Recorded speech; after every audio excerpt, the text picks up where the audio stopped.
Ayo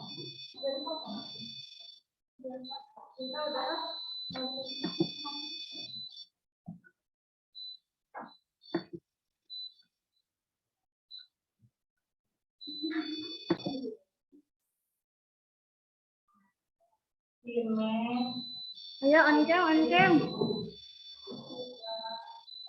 Fitri, Sirila, Badar, Arkan, laki-lakinya baru 2. 3 itu, Sirila, laki-laki perempuan.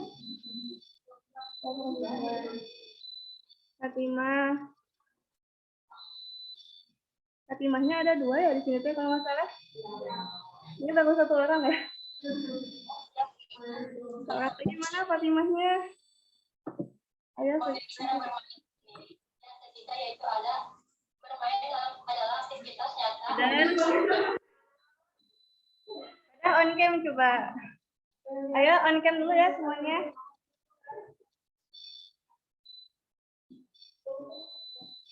Ini baru sedikit nih ya.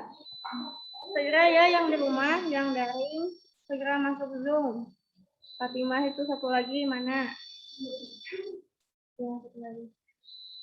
Ya, sambil menunggu ya. Infokan lagi ya, yang di rumah suruh masuk. Baik, kita mulai saja ya. Bismillahirrahmanirrahim. Assalamualaikum warahmatullahi wabarakatuh. Waalaikumsalam warahmatullahi wabarakatuh.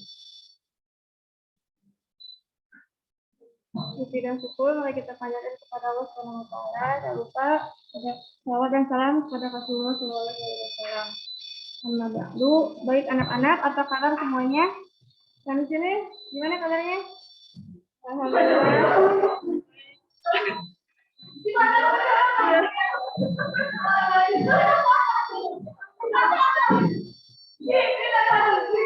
Ya, yang di rumah saya hello lagi. Gimana kabarnya di rumah? Halo yang di rumah. Sehat Ibu, alhamdulillah. Alhamdulillah baik Ibu. On-cam lagi dong. On-cam lagi biar rame ya. Mana laki-lakinya? Kan, Arasya, silakan on-cam ya. Badar juga on-cam lagi gak apa-apa. Ya, baik.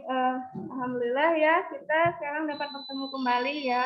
Meskipun secara yang di rumah secara virtual dan yang di sini alhamdulillah kita tetap buka. Baik anak-anak, sebelumnya ada yang tahu kita akan membahas materi apa sekarang? Tentang? Ya. Yang di rumah kita akan bahas apa sekarang? Hukum syara. Hukum syara dan pembagiannya. Ya, mantap. Ya, lebih mantap kalau on-cam dong ya. Ya, baik. Hukum syara dan pembagiannya ya. Sebelumnya kan kita telah membahas mengenai ijtihad. Ada yang masih ingat? Kita bahas ulang sedikit ijtihad itu apa sih? Ayo yang di sini atau yang di rumah?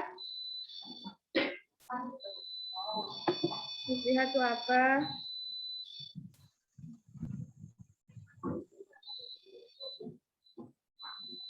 Ya, ayo.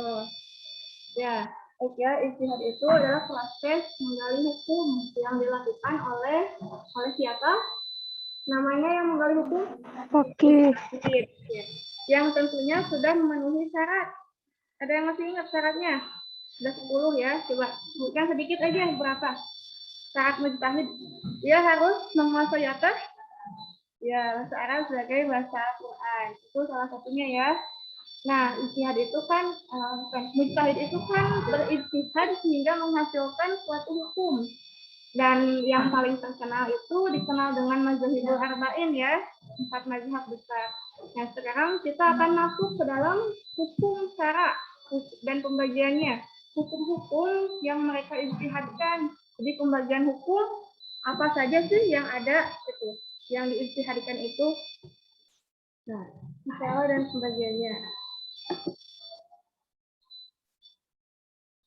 Jadi hari ini insya Allah tujuan pembelajarannya diharapkan kalian dapat memahami tentang 4 unsur hukum syara, yaitu ada al-hakim, al-hukmu, al-mahkum fi, dan al-mahkum alaih. Ya, hukum Bahkan hukum itu buat apa sih? Tentunya hukum itu sangat berfungsi untuk seluruh perilaku manusia, kegiatan manusia. Bayangkan saja ya jika manusia kehidupannya tidak diatur oleh hukum negara ataupun norma-norma yang ada. Yang telah kalian pelajari ya, norma-norma itu hukum yang ada dalam PKN ya. Nah, khususnya dalam Islam itu hukum yang mengatur umat muslim adalah hukum syara atau hukum syar'i, sehingga mereka dapat bertingkah laku dalam kegiatan sehari-hari, melakukan amal ma'ruf nahi mungkar sesuai dengan jalan dan peraturan yang telah ada. Masuk pembahasan yang pertama langsung, yaitu hukum syara. Al-Hakim. Apa itu Al-Hakim? Al-Hakim adalah sumber syariat bagi semua perbuatan mukallaf. Siapa sumber syariat itu? Allah Subhanahu wa Ta'ala. Jadi Al-Hakim itu adalah Allah Subhanahu wa Ta'ala sebagai sumber syariat bagi seluruh perbuatan manusia mukallaf. Kapan sih kriteria waktu diturunkannya hukum syara itu? Kriterianya pertama, Allah menurunkan secara langsung berupa nas yang diwahyukan kepada Rasul yang saat ini kita pegang, yaitu Al-Quran. Kemudian Allah pun menurunkan petunjuk yang diberikan kepada para ulama sehingga diistinbatkan oleh para mujtahid dan menghasilkan hukum bagi perbuatan mukallaf. Tentunya mereka mengistinbatkan hukum itu tidak hanya dengan logika atau arokyu ya, seperti yang telah dibahas minggu sebelumnya. Mereka mengistinbatkan hukum diperkuat dengan Al-Quran dan As-Sunnah. Adapun arokyu atau logika itu hanya sebagai sampingannya ya. Itulah kriteria waktu diturunkannya sumber syariat. Jadi Al-Hakim itu adalah siapa? Allah Subhanahu wa Ta'ala sebagai pembuat hukum. Nah, di sini dalil naqli yang menegaskan bahwasanya pembuat hukum itu adalah Allah dalam Quran surat Al-An'am ayat 57. Coba yang di rumah dibaca Arabnya. Ayo yang di rumah coba baca Arabnya. Siapa yang mau baca Arabnya di rumah?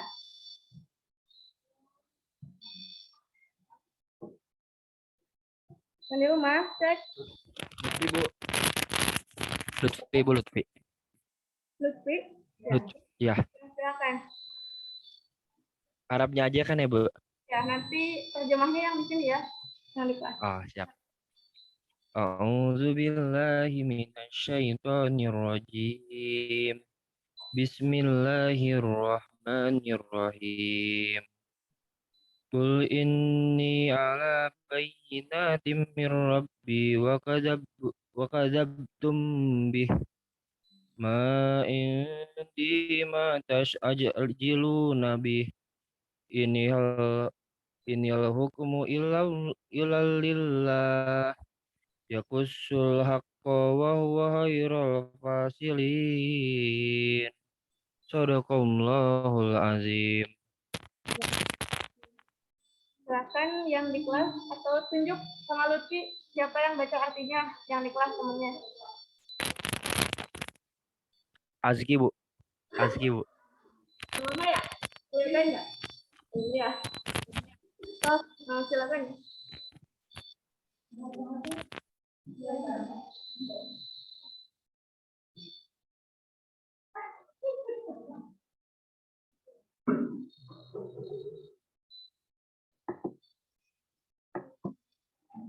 Sesungguhnya aku berada di atas hujah yang nyata. Al-Quran dari Tuhan itu sedang kamu menuliskannya. Tidak ada padaku apa yang kamu minta supaya segera dilaksanakannya. Untuk menetapkan hukum itu hanyalah Allah, Dia menerapkan yang sebenarnya dan Dia memberi keputusan yang paling baik. Ya, terima kasih. Kita lanjut ya. Jadi bagaimana telah dibacakan oleh teman-temannya tadi, intisarinya dalam Al-An'am ayat 57 ini, inil hukmi illa lillah, menetapkan hukum itu hanyalah hak Allah. Jadi oleh sebab itu dalam Quran surat Al-An'am ayat 57 ini, Allah disebut pula dengan istilah syar'i. Istilah syar'i, yaitu yang menetapkan hukum. Lalu bagaimana sih jika dalam Al-Quran sudah dijelaskan secara qat'i ya, secara tekstual, pencipta hukum itu hanyalah Allah. Peran Rasul dan para mujtahid bagaimana? Nah, mengenai peran Rasul dan para mujtahid ini terbagi menjadi dua golongan. Yang pertama, mereka berpendapat bahwa pencipta hukum itu hanyalah Allah semata. Adapun golongan kedua, mereka yang berpendapat Rasul dan para mujtahid pun memiliki peran sebagai penyampai hukum, dan juga sebagai pencipta dan juga sebagai yang melahirkan hukum syara yang mana tidak dijelaskan oleh Allah dalam Al-Quran secara tekstual. Jadi golongan kedua lah yang menetapkan, yang berpendapat bahwa Rasul dan mujtahid ini berperan yaitu sebagai penyampai hukum dan juga sebagai yang melahirkan hukum yang tidak dijelaskan dalam Al-Quran. Apa sih salah satu contoh hukum yang tidak dijelaskan dalam Al-Quran secara tekstual yang ditetapkan oleh Rasul dan para mujtahid? Salah satu contohnya adalah hukum tentang penyelenggaraan jenazah, mulai dari memandikan, mengkafani, menyolatkan hingga menguburkan. Penyelenggaraan jenazah ini tentunya tidak ada dalam Al-Quran secara tekstual, tidak ada dalam firman Allah. Namun dijelaskan secara rinci, secara luas oleh Rasul dalam hadisnya. Itulah contoh hukum yang tidak dijelaskan dalam Al-Quran, sehingga diciptakan, dilahirkan oleh Rasul melalui hadisnya. Lalu yang kedua ada al-hukmu. Al-hukmu atau hukum menurut bahasa adalah menetapkan sesuatu terhadap sesuatu. Adapun menurut istilah Muhammad Abu Zahrau, al-hukmu adalah hukum syari muta'allaqu bi amwalil mukallafin bi istidoi awil wadi awil takhiri. Jadi hukum itu adalah tuntutan syar'i atau seruan Allah, hukum syari, seruan Allah yang berkaitan dengan perbuatan orang mukallaf, baik sifatnya mengandung perintah maupun larangan, pilihan atau sesuatu yang dikaitkan dengan sebab atau hal yang menghalangi adanya sesuatu. Jadi hukum itu adalah seruan Allah ya, hukum syari. Memahami hukum syari itu tentunya sebuah kewajiban bagi setiap muslim.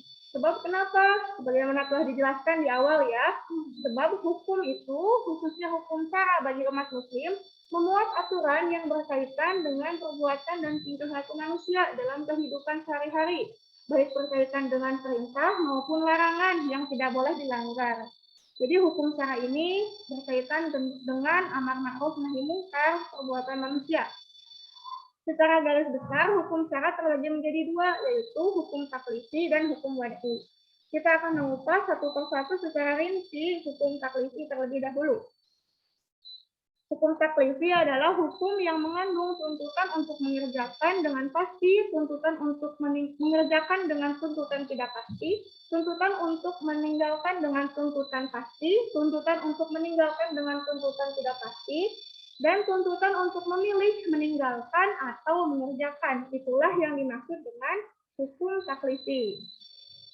Dari pengertiannya, dapat diketahui ada pembagian hukum taklifi ke dalam 5 macam.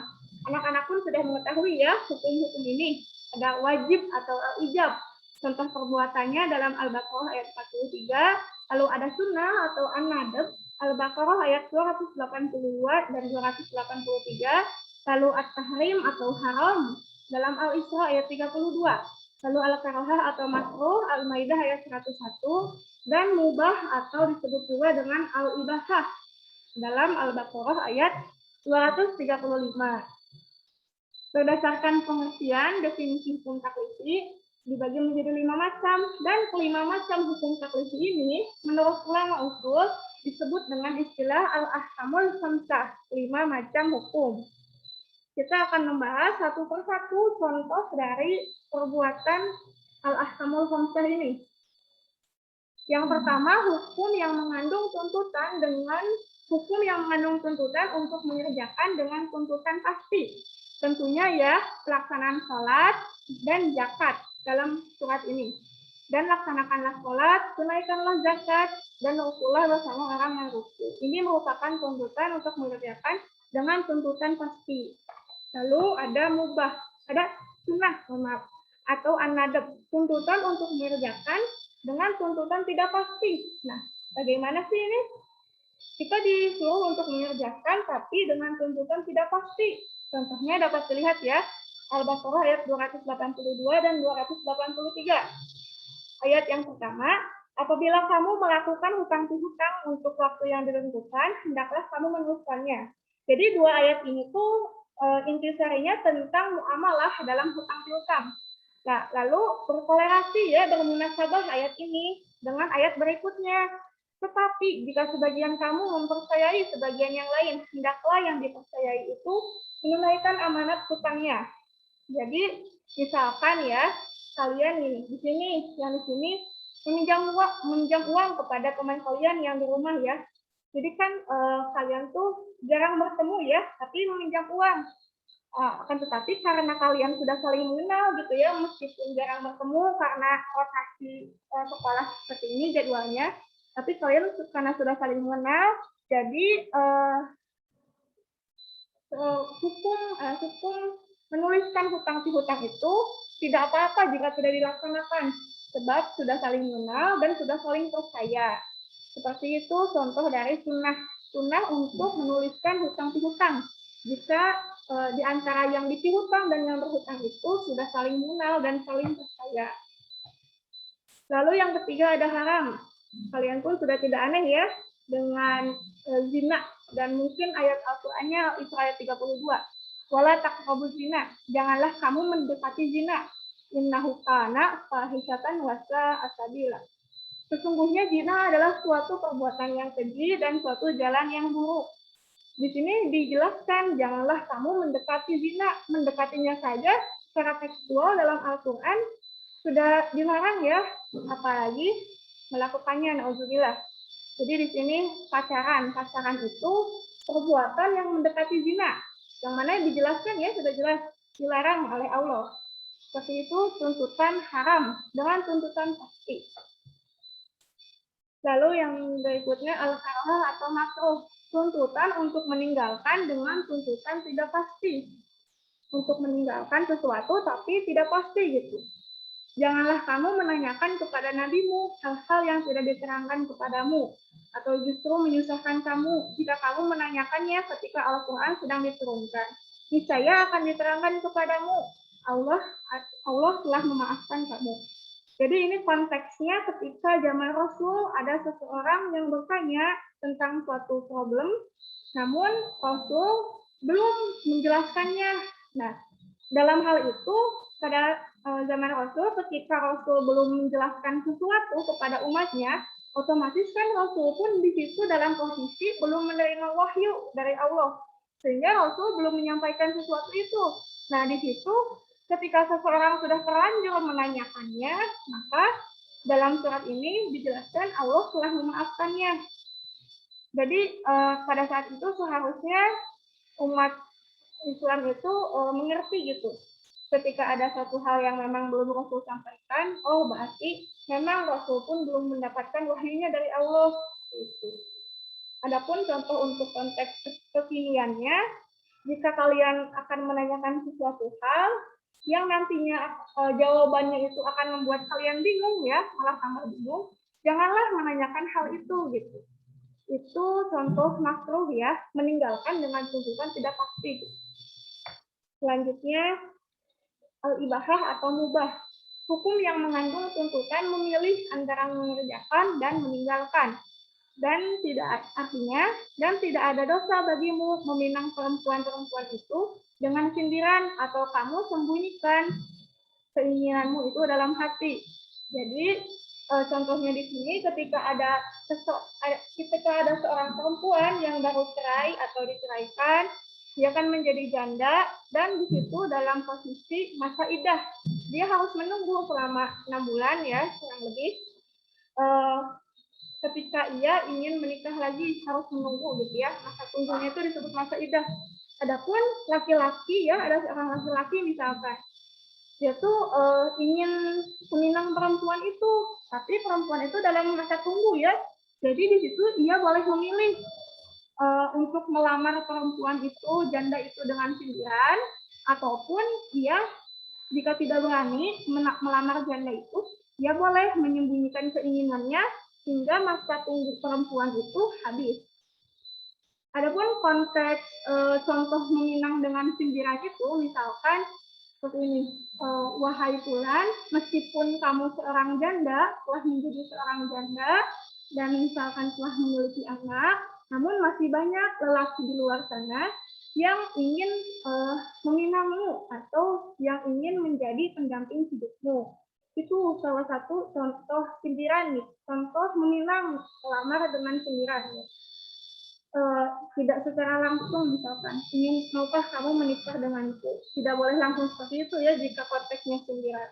Namun jika dengan sindiran pun laki-laki itu tidak berani, maka ya udah simpen aja keinginan melamarnya dalam hati gitu, seperti itu. Nah, selanjutnya hukum wad'i. Kita masuk ke dalam hukum yang kedua.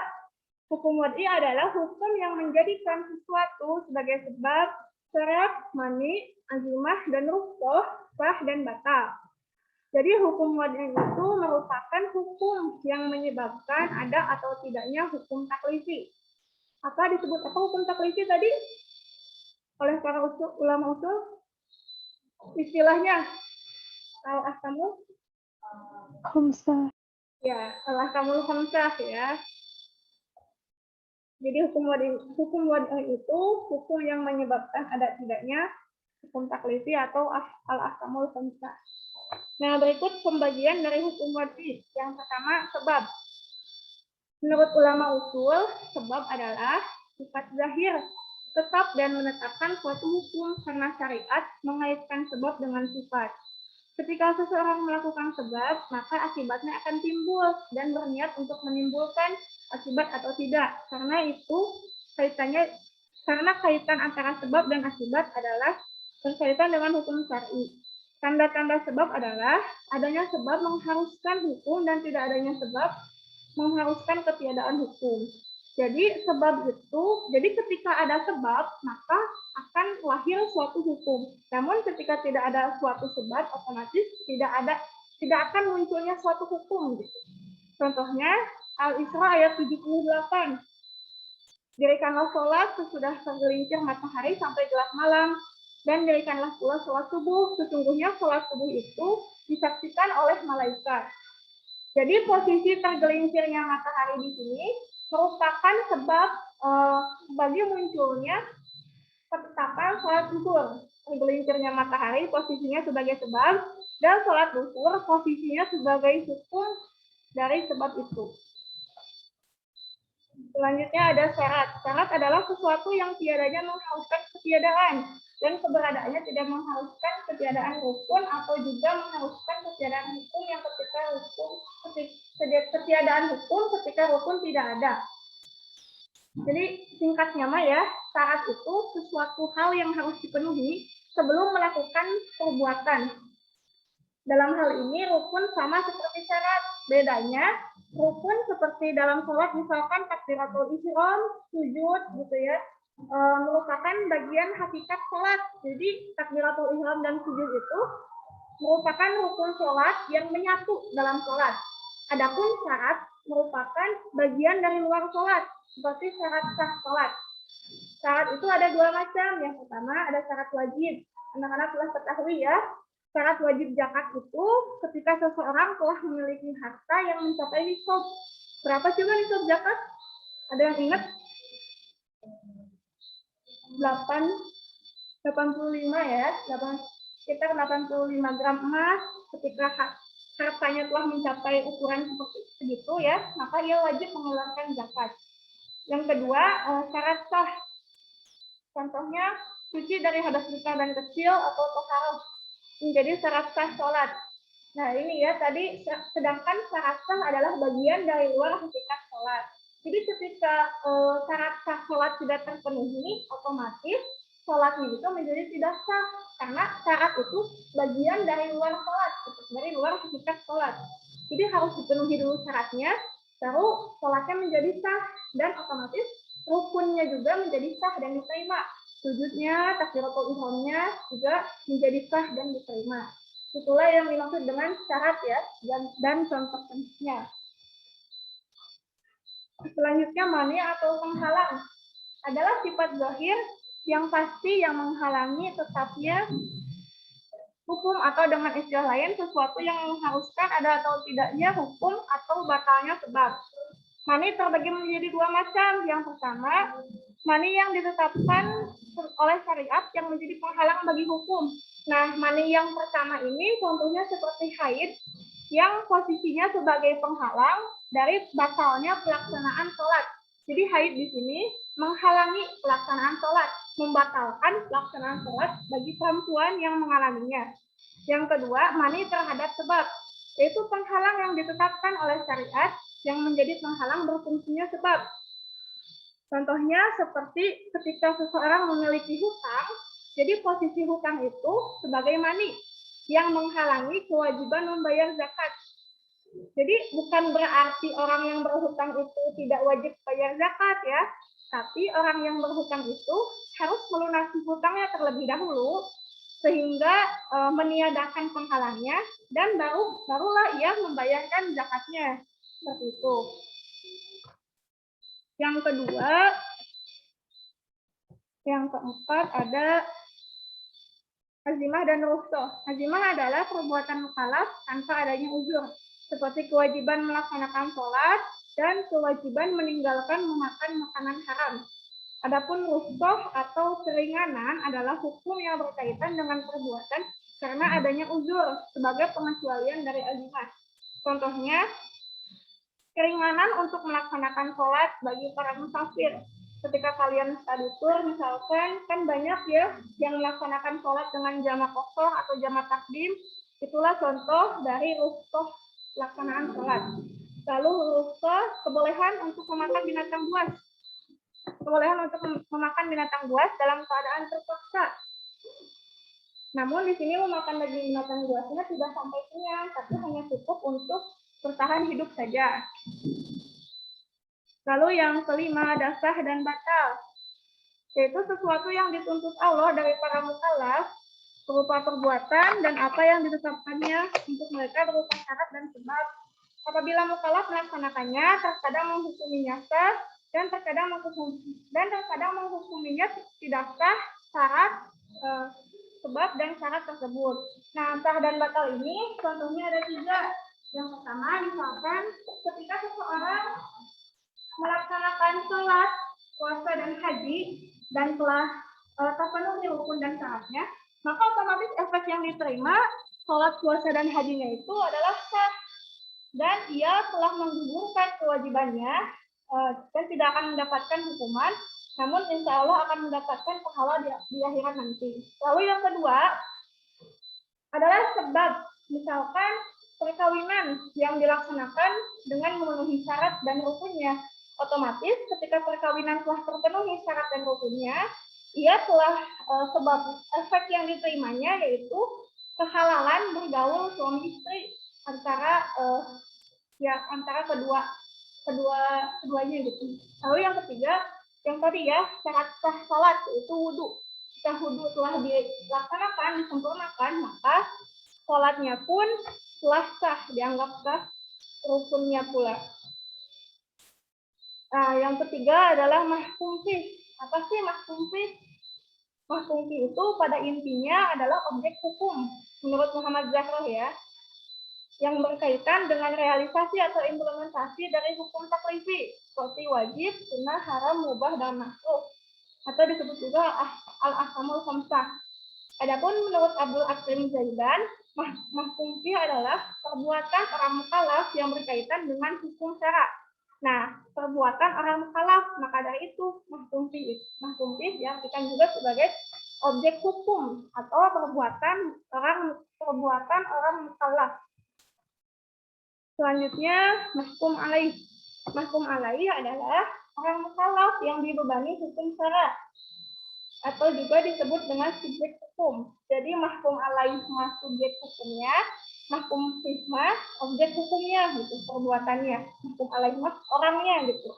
Nah, ada dua syarat pelaksanaan pembebanan hukum syara kepada orang mukallaf. Yang pertama, mukallaf itu harus sanggup memahami kitab atau seruan Allah yang dibebankan kepada dirinya. Lalu mukallaf itu harus memiliki kemampuan untuk menerima pembebanan hukum taklifi. Nah, kemampuan untuk menerima hukum taklifi itu dibagi dua, yang yaitu ahliyatul wujub, kemampuan menerima hak dan kewajiban. Yang mendasarinya adalah kemanusiaan. Jadi selama kemanusiaan masih ada dimiliki, maka ahliyatul wujud itu masih melekat.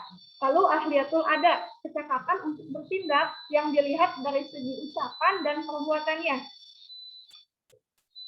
Selanjutnya ahliyatul wujud. Ahliyatul wujud itu dibagi dua lagi, yaitu kemampuan seseorang dalam menerima hak dan kewajiban yang tidak utuh.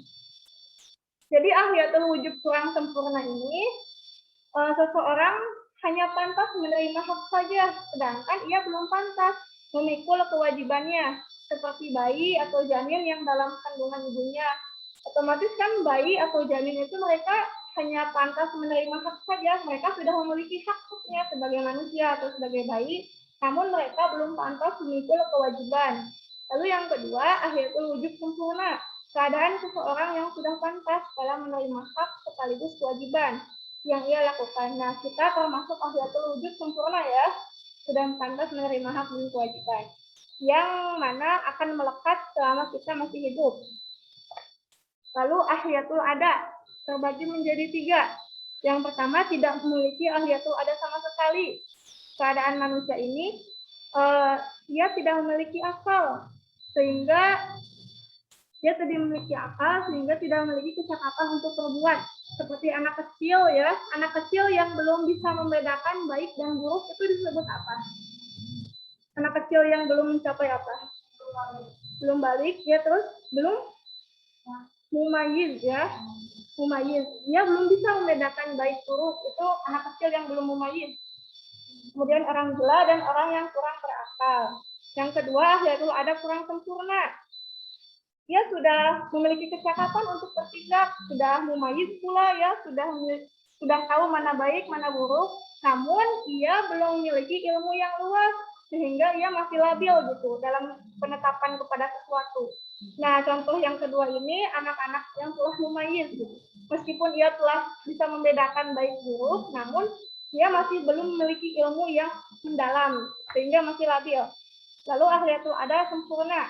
Ahliyatul ada sempurna adalah kita semua ya yang di sini, karena termasuk dalam keadaan orang yang sudah dewasa dan berakal sehat. Lalu hal-hal yang menghalangi kecakapan bertindak, istilahnya dalam usul fikih disebut dengan awarid ahliyah. Terbagi lagi menjadi dua, yaitu awarid ahliyah samawiyah dan kasabiyah. Yang awarid ahliyah samawiyah merupakan hal-hal yang ada di luar kemampuan manusia. Ini langsung dari Allah dan kita tidak bisa mencegahnya. Gitu. Seperti keadaan belum dewasa atau anak-anak, gila, kurang akal, bodoh, idiot, tidur, luka, sakit, haid, nifas, dan wafat. Itu awarid ahliyah samawiyah. Awarid ahliyah kasabiyah kebalikannya. Karena awarid ahliyah kasabiyah ini berasal dari perbuatan manusia, seperti bolos, mabuk, kemudian berpergian, lalai, tergurau, bodoh, dan terpaksa.